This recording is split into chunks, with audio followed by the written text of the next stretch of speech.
to the Monday Morning Marketing Podcast for all decision makers and action takers. Take it away, Esther. And welcome back to another episode of the Monday Morning Marketing Podcast. Today we're talking about generating sales on LinkedIn without being obnoxious. And for that purpose, we have Niraj Kapur with us today. Welcome, Niraj. Absolute pleasure to be here, Esther. Lovely to see you. Melanie, great to see you too. So, Niraj, sales always gets a bad rep, doesn't it? It does. I understand why it does. At the same time, just because it has a bad reputation doesn't mean you don't do it. And sales is the lifeblood of your business. And if you're a solopreneur or a business owner, you need sales for your business. And you've even written the book on it, haven't you?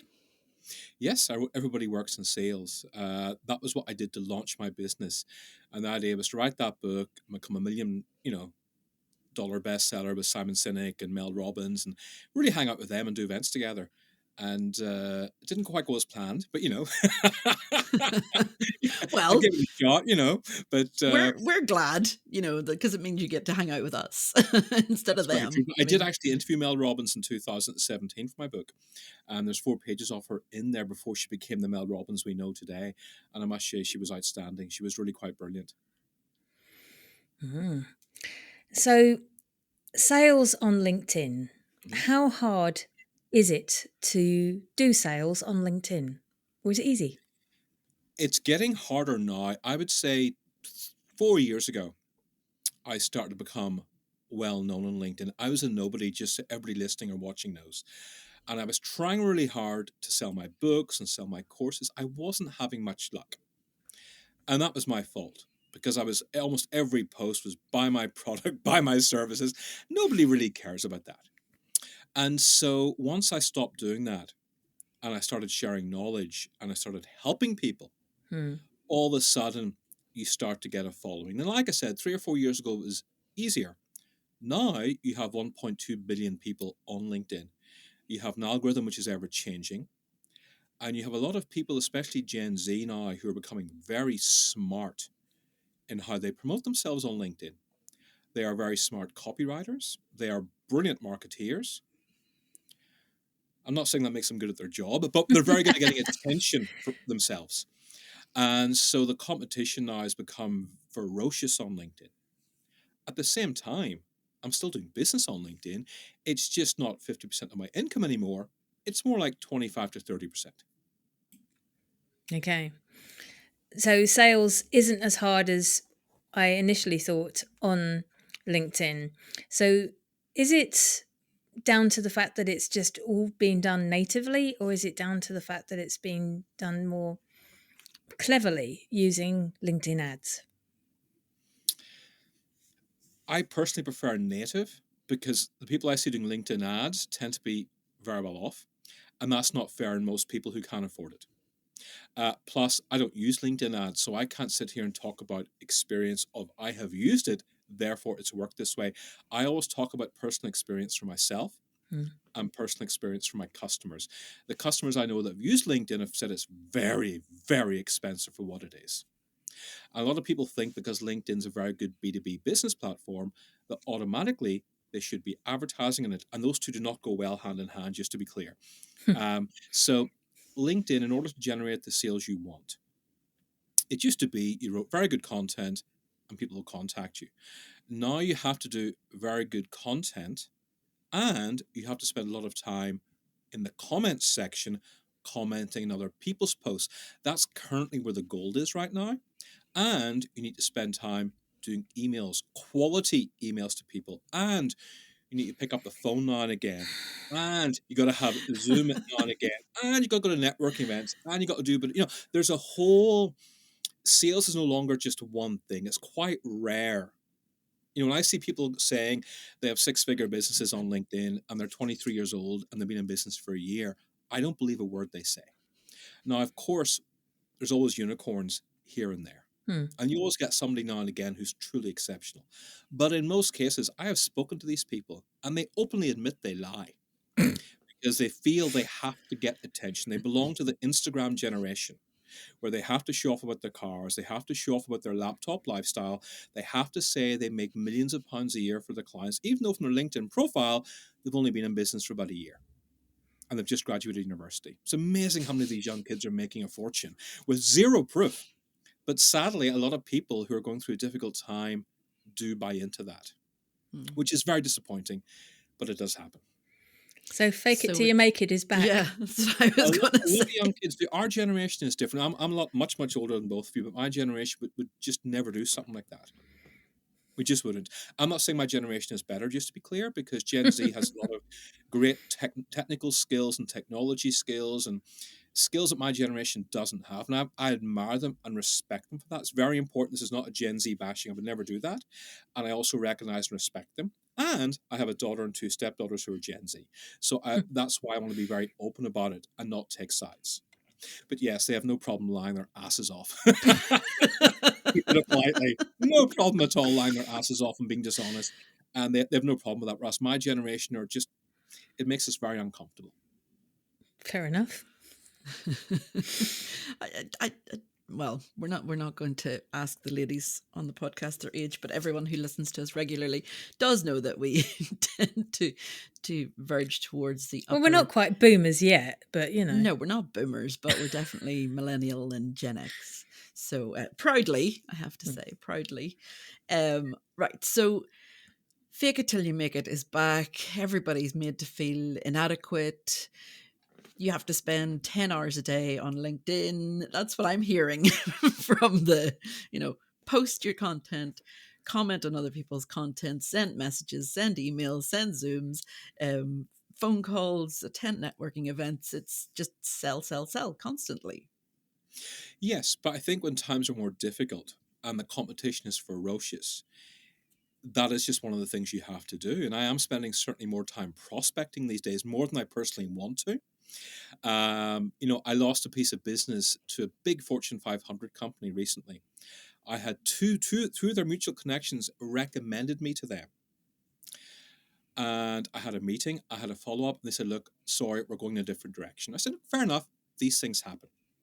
And on Thursday, they posted just a week ago on LinkedIn, and the woman they hired, I mean, she was gorgeous. She was probably late 20s, early 30s, mini skirt, stunning. And she had done exactly what I'd suggested doing. And that really upset me. So a lot of people sadly do buy into the young, beautiful, hot. That does work, which is why so many people do it. And Thank it makes God it very for difficult. AI. A lot of really good people on LinkedIn, Melanie, are just not being heard right now. A lot of people who shouldn't be heard on LinkedIn are, just because they shout louder. And that is certainly a concern I have. And a lot of people I've spoken to do have those concerns too. Well, you said, Niraj, that you don't use LinkedIn ads, but what about the verification on LinkedIn, being verified, paying the subscription to LinkedIn to, have the little, is it a blue or gold Premium beside your name? The verification is free. I didn't pay for it.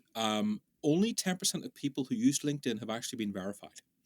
And what I just like so much about it, I did it because I feel, you know what, I'm a top voice, I should lead by example. It took me 3 attempts to do. It took me almost 20 minutes. I had to upload my passport, all my details, my data. That made me very uncomfortable. So I do regret doing that. And if you want to get verified on LinkedIn, it doesn't mean a thing. LinkedIn want you to do it, but LinkedIn are also owned by Microsoft, and Microsoft don't always make the best decisions. I'm sorry, but they don't, okay? They're a big multi-billion corporation who care about making money.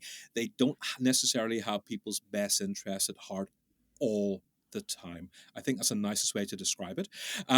In terms of LinkedIn Premium, look, I get LinkedIn Premium free because I'm a LinkedIn top voice. But would I pay £600 a month just to send unlimited messages to people and see who's looked at my profile? No, I wouldn't. There are better ways of doing things. So if you look at LinkedIn right now, so many people are bragging, so many people are showing off. A lot of people are paying a fortune to PR companies to be seen in Forbes and Fortune and Entrepreneur magazine, which again is pretty meaningless, but people think it has meaning. So what I've done is I recommend taking a slightly different approach. And some of my best posts that have generated leads and sales on LinkedIn have been, you know what? I've had a tough month this month. And the people who wanted to do business with me are stuck with indecision. or they went with somebody cheaper. Or you know what? I've just not had many leads this month. Those posts do outstanding and generate leads because they're honest. And there's not that much honesty on LinkedIn. LinkedIn used to be a great platform, but it's getting very challenging right now with more people bragging about how successful they are. And I find that the honest, more real posts are doing very well for me. And the second thing, which has done consistently well for the last 4 years, is video. So I do one video a week for almost 5 years now. And I've, without fail, without exception, Christmas week, I'll still do a video because video is what gives you authority. It's what creates trust. You keep the video to 1 minute long. 30-second videos don't work, and nobody has time to watch 2-minute videos. So please keep that in mind. 1 minute videos work very, very well, give or take 5 seconds. And I recommend once a week doing this consistently week after week. And that's the thing people struggle with. You have to show up week after week, and everybody wants a quick fix. And again, the people who offer quick fixes are normally selling a course of quick fixes. but in reality, it takes time to win business, and you have to be here for the long game. You can't just show up and try and win and become big within a month. Okay, so that's very valuable information you just gave there. So, what about the likes of carousels and newsletters? Are they also a good way to add authority? Carousels Carousels are good ways to stand out. They're not as popular or as effective, I should say, as video. They don't generate as much leads as video, but they're still effective because people can download carousels. All you do is open it up, click download, you've got the information. So that's why I like carousels, and I find they get shared a lot internally in companies, which I like.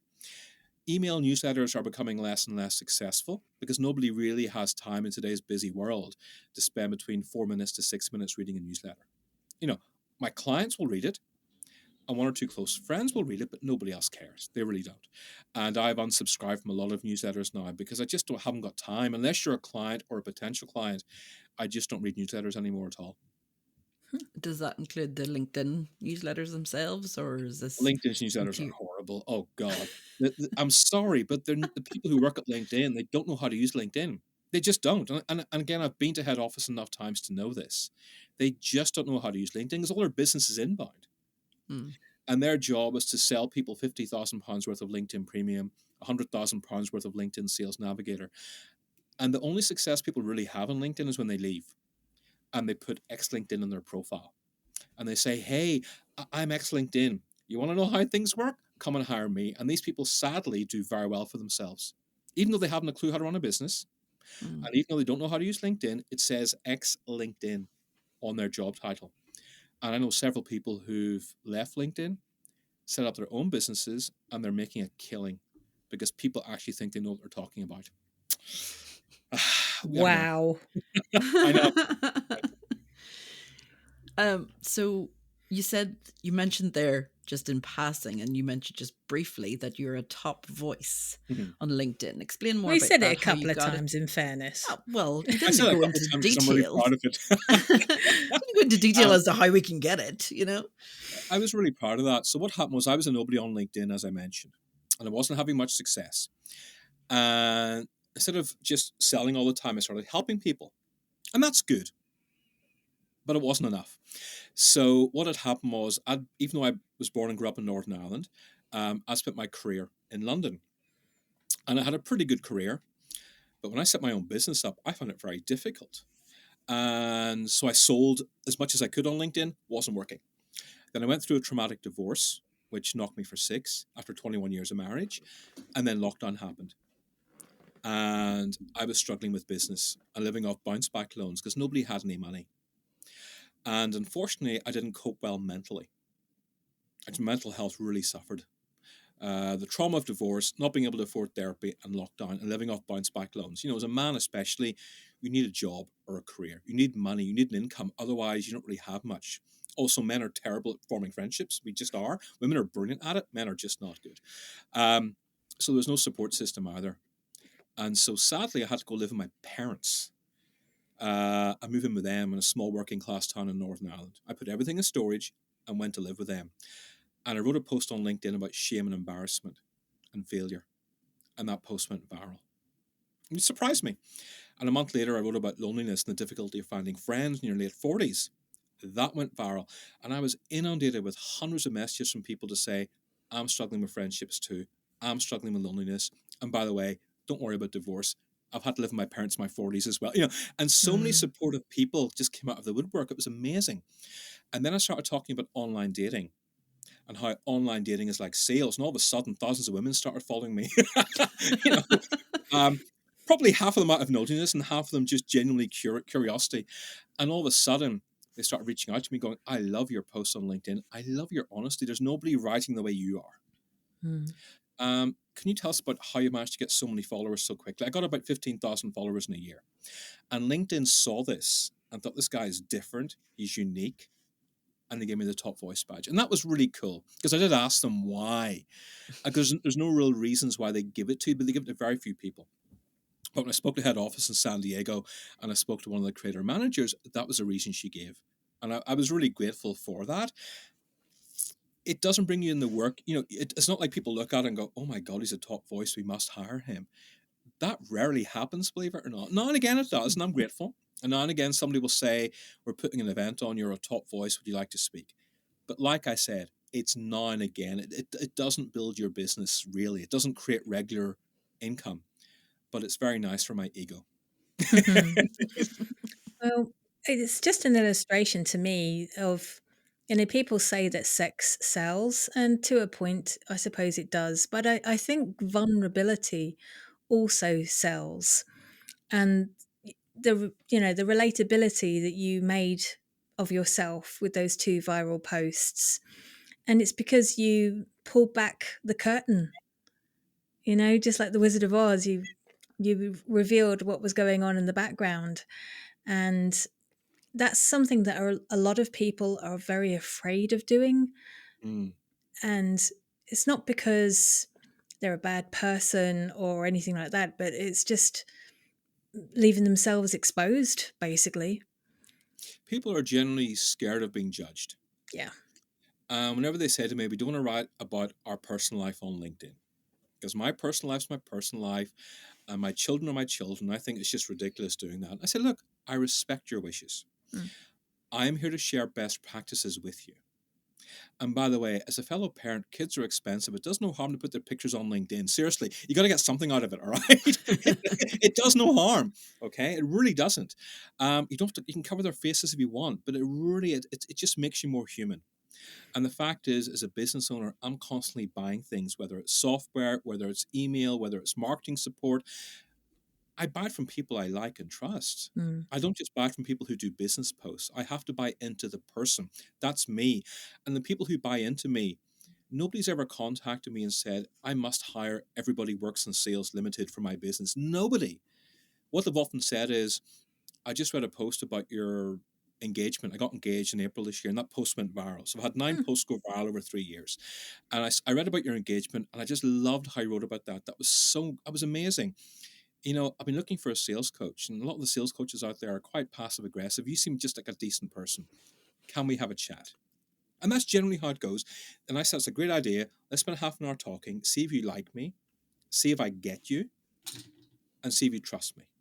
And if we do, I'll send a recommendation across and we can talk further. But that's how sales is done. It's not rushed. And I even say to the person, look, you should spend time talking to me. You should spend time getting to know me. And the recommendations I give you, you should follow up on those people and see who they are. There's Mm. 138 people on my LinkedIn profile. Contact any of them and ask, what was the experience like working with me? And it's not rushed. It's not forced. I never say to anybody, look, this is my last space available. Take it now or it's gone forever. I don't like those sales tactics. And again, I find that by being different and by being human and by being genuine, I win business. Yes, it takes longer. It's a much slower process.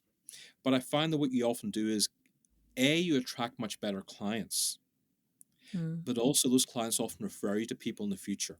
And right now, in the world of business, referrals are one of the most important things you can get from anybody. They really are.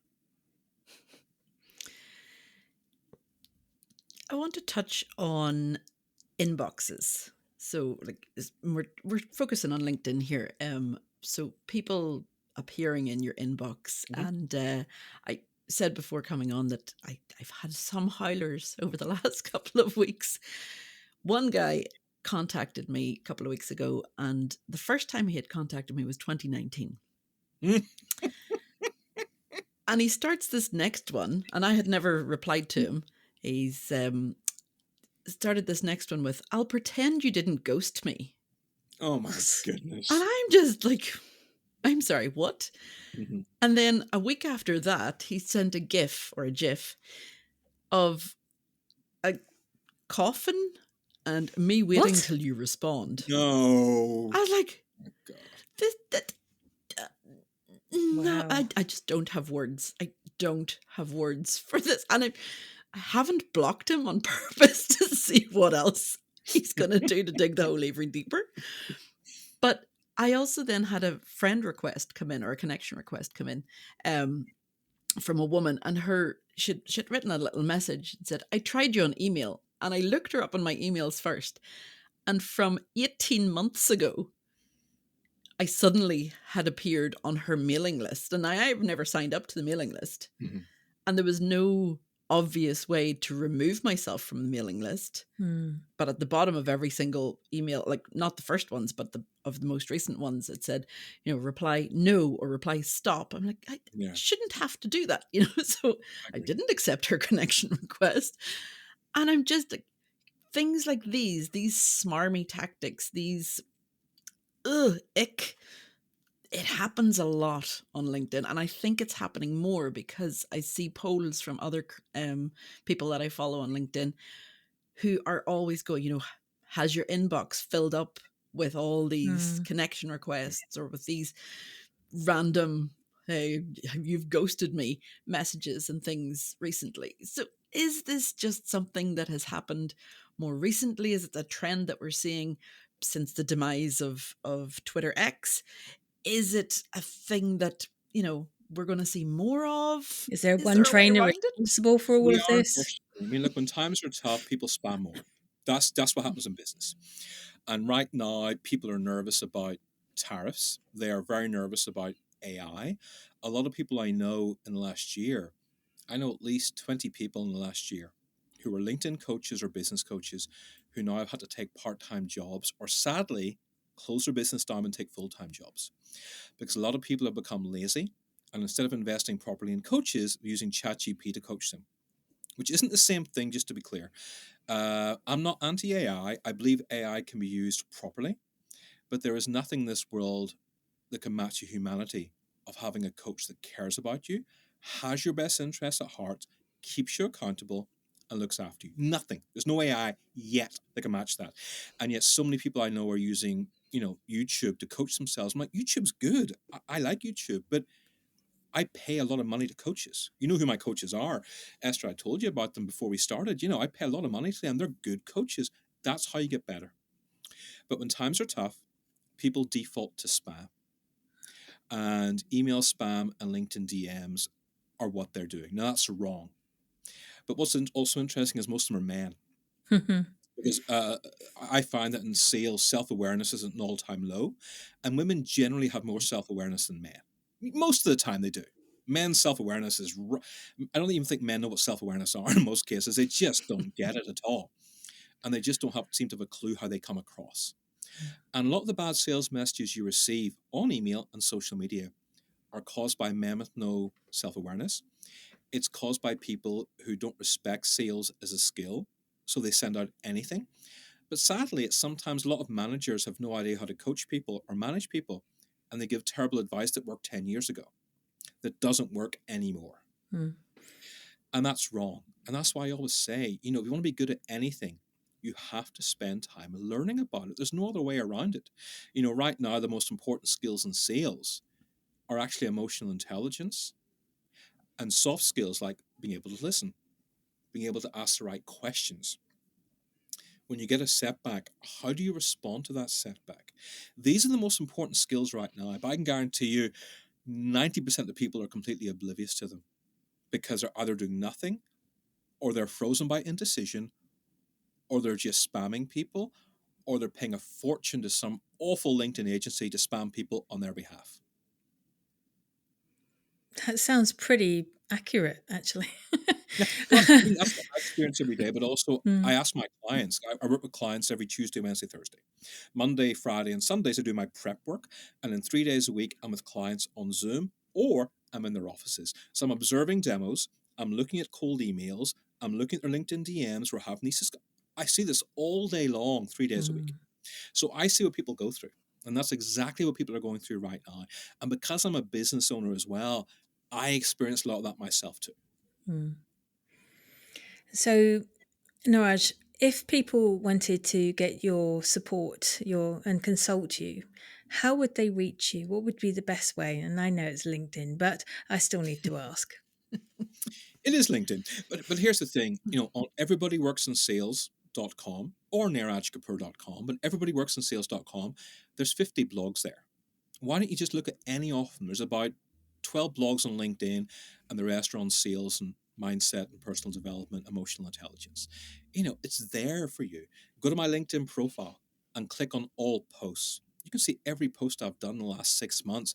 Look at them, see what's worked well, see what engages with you. Why don't you do that first and then contact me and say, can you support me? Or can you help me? Or I have a question for you. If you spend the time looking at my LinkedIn profile or commenting on my posts and you ask me a question, I am much more likely to respond to you Mm, than hundreds of people who contact me each month saying, can I pick your brain?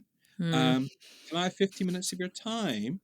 Or even mm, worse, hi Niraj, I can help you get 20 leads a week. Here's my Calendly link. Things like that just don't work. And by the way, don't lie on LinkedIn either. I think it's a bonus question I want to give you. So many people go, hi Niraj, I looked at your profile this morning and I wanted to talk about doing business with you. I have LinkedIn Premium. I immediately look and go, no, you haven't looked at my profile this morning. So it's amazing number of people now who will just lie straight out with copy and paste automation and say, I looked at your profile this morning. Or even worse, I contacted you 3 years ago. You didn't respond. Question Yeah. mark. But I'm again. Don't do that, please. Just have some self-awareness and just mm, see how can you help people. Sales is helping. Sales is serving. And if you come to it with a servant mindset and you do it consistently and you follow up not after 2 years, but after a week, and you don't follow up going, hi, what are your thoughts? You follow up with something you've read on my website or with a news story I've done, or you comment on a podcast I've done. If you say to me, Niraj, I just heard you on Melanie Nestor's podcast. I like what you said about XXX. Can I mm, ask you a question about LinkedIn? Even if it takes me 3 or 4 minutes to reply to that, I guarantee you I'll reply mm. because you've made the effort to do what 99% of people don't do. So again, it's okay to be different. It's good to stand out. Please make the effort and serve, serve, serve. Oh, yeah. Brilliant. For those of you that are in and around the Ireland area, Niraj will be speaking at Social Media Fest in Wexford in November. So you can come down and see him there at that and ask him in person any questions that you have.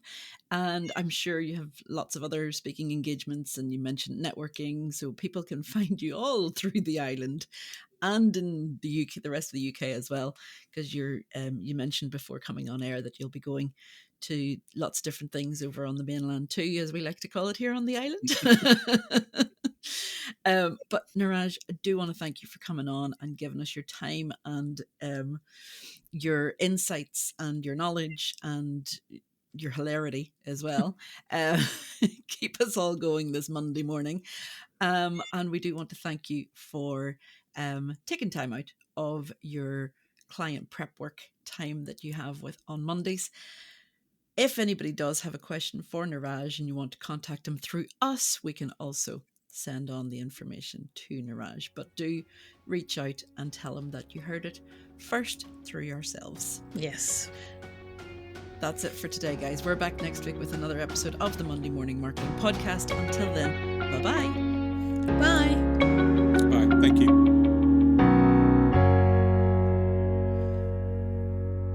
Was that okay for you both? It was absolutely fine. Great. You've now kind of put me off going for my verification. However, Don't do it. It's time consuming and you have to give away your passport and your data. it's ridiculous because don't forget, LinkedIn make a fortune selling your data onto other people. They make an absolute, well, most companies do, Yeah. and they shouldn't. And the way they did it was very unclear, but they actually.